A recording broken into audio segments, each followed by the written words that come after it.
Lucky doesn't like to be brushed.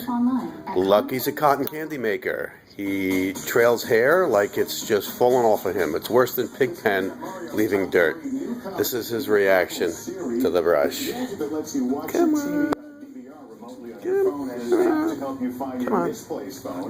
Even if the ringer is off. 3 great ideas. Today's digital lifestyle contributor, Mario Armstrong, is here with all this. Come on. Time for a brushing.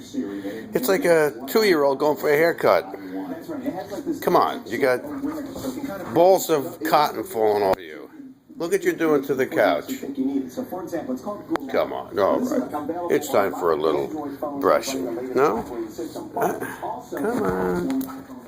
Oh my gosh. So as you can see here, I'm looking at the weather right now. I'm looking at how much my commute time is to work. I can see my calendar, sports scores. I can even see photos of things nearby. No?